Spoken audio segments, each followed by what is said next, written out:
created man in his own image and after his own likeness, man was like God. So God has imagination. Amen. God has imagination because if God created us in his own image and after his own likeness, and when he created us before the fall, everything was okay, then if God is putting a complement of his imagination in us, it means he too has imagination. In fact, I will say that if you look at Genesis chapter 1, there is an indication of that. Because the scripture tells us that everything that was created came as a result of what God said. And they came as a result of what was in the heart of God. So what we see, because the scripture told us, remember in Hebrews, we saw that last week, isn't it? Hebrews 11, we saw it in verse, is it 2 or 3? It says that through faith we understand that the worlds were framed by the word of God. And the things that we see did not exist before it came to pass, or before it came to pass. The things that were seen were not made of things that do appear. So the things that God created, or the creation actually, were something that was somewhere before. What we saw in the physical realm, what we saw that was established on this earth, was something that were not in existence physically before. But it is not that they were not in existence physically before, they were somewhere. They were in the heart or in the imagination of God. In fact, when God made that statement in Genesis chapter 1 verse 20, it says, let us make man in our own image and after our own likeness, and let them have dominion. Those things were in the imagination of God. Let them have dominion. Those were the things. The Lord imagined his man, his woman. And the scripture says, it said, let them have dominion. The Lord imagined everything. He saw it. He saw Adam coming to existence. He imagined Eve coming to existence. The creation of Eve was not an afterthought from God.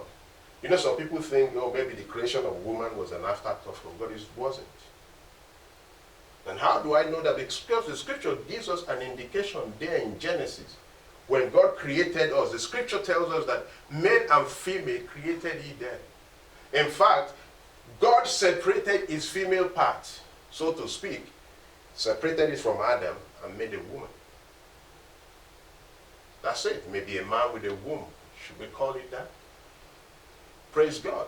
Because God did not... All those things were already in the imagination of God. So it wasn't some sort of afterthought that, oh, let's create a woman. No. Praise God.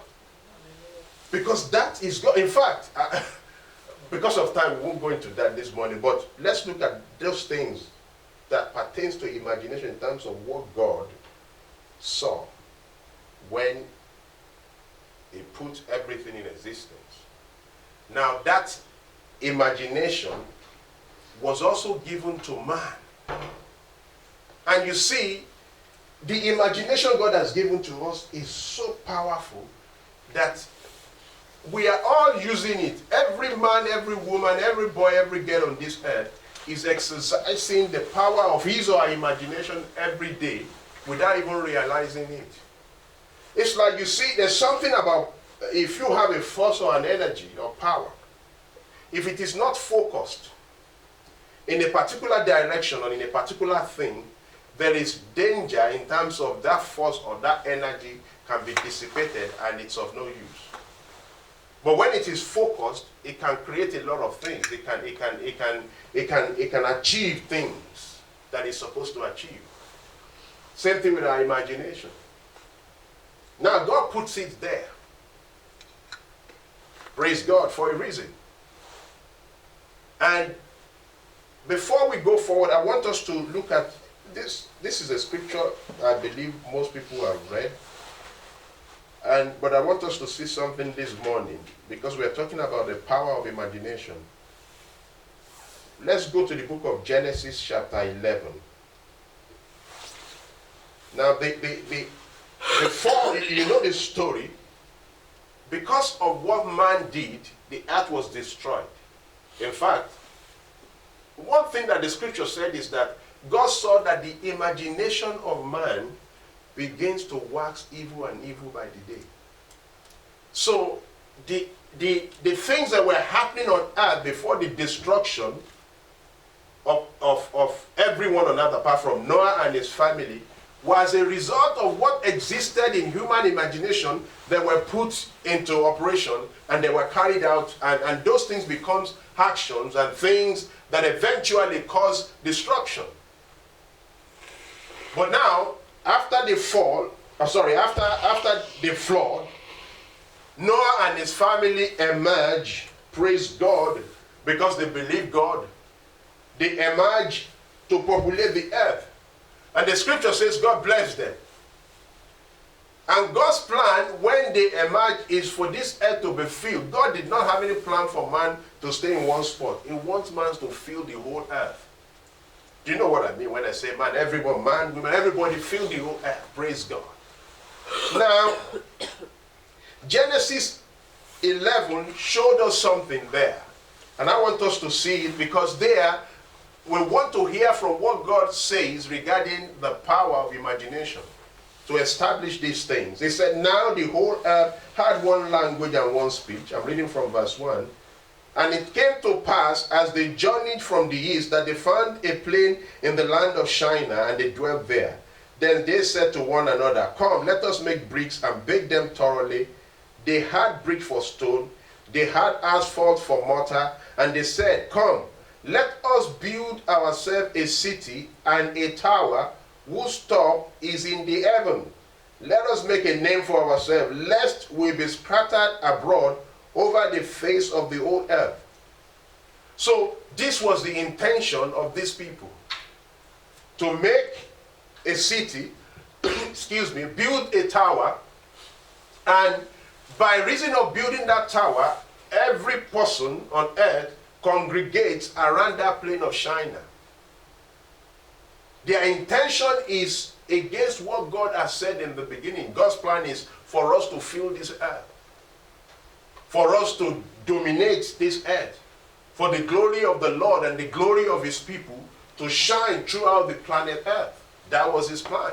But here were these guys doing something, not too long after the flood, doing something that was against that plan. So, this is what they said. Now look at verse 6, and let's see, this is what the scripture reveals to us here in verse 5. It said, but the Lord came down to see the city and the tower which the sons of men had built. Now, I want you to notice something there. He used the word had built. It seems they built something. It appears as if they built something from what the scripture is showing here. Because what we saw from verse 1 to verse 4 is they said, let's do these things. But the scripture tells us in verse 5 that the Lord, God came down to see the city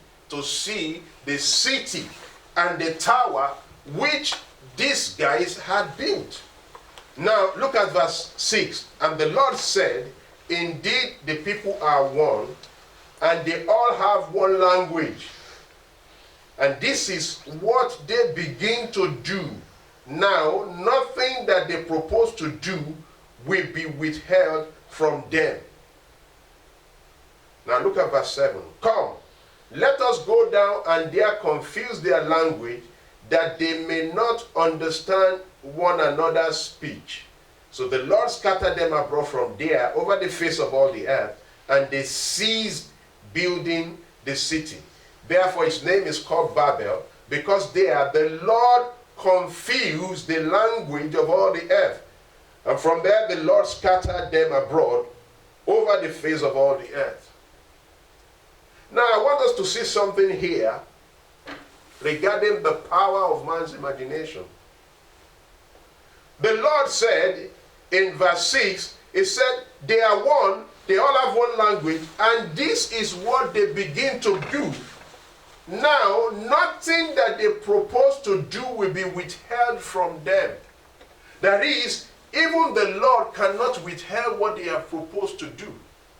What is it that they have proposed to do if the scripture is telling us in verse 5 that the Lord came to see the tower and the building which these people had built? have they built? See, the people had built something in their imagination. With a unified purpose, with a unified mind. They had already in their mindset, in the picture of their imagination, they had already built that tower that will reach heaven. They had already built that city. They all could see that city imagined. That's what the Lord saw. The Lord saw in their imagination them building those cities, them building the tower that will reach heaven. And so when the Lord came down, the Lord saw that in their imagination. And the Lord said, no, there is nothing that these guys are supposed to do that we can stop. In fact, let's look at King James Version. If you have King James Version there in your...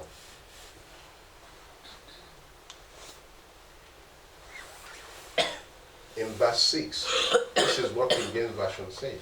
And the Lord said, behold, the people is one, and they have all one language. And this they begin to do. And now nothing will be restrained from them which they have imagined to do. Which they have imagined to do. Which they have imagined to do. But the Lord came to see the city that these people had builded. That's what verse 5 tells us.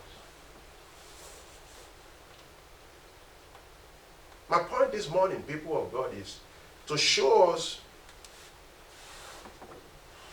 the power of imagination, how powerful imagination is. Because here, God shows us something there. He said, we can't even restrain what they have imagined to do. Now, somebody will come and tell me, oh, God is all powerful. Yes, He's omniscient. Yes, He's omnipotent. He's omniscient. Is great. Yes, He is. But you know what God had done? God is such a wonderful God that He decided to set rules, regulations, laws, and principles, and He decided to put Himself under it. That's why He said that He has exalted His word even above His name. In His word lies His rules and principles. See, God's word can be taken to the bank, so to speak. His word is true. He's a good God, hallelujah. So he showed us here, He said, nothing will be restrained from these people which they have imagined to do. God at the beginning put the power of imagination into man. And by reason of that imagination, He set us in a place whereby we can make things happen on this earth. In fact, when God put Adam in the Garden of Eden, I believe the plan is, if sin hadn't come, if there hadn't been that mistake in the Garden of Eden that caused the fall, man would have made the whole of this earth to be like the Garden of Eden. Because that was God's plan. When He blessed them, He wants people to fill the earth. But the scripture says He created a garden east of Eden. So the Garden of Eden is supposed to be the prototype of the whole earth. Thank you for listening to this message by Pastor Segun Idowu. We pray that through the word of God delivered from this ministry, you will have testimony to glorify God with your friends and family. Faith comes by hearing the word of God. For further information on how to receive the word of faith that produces victory, visit our website www.victoryoffaith.org and you will be blessed.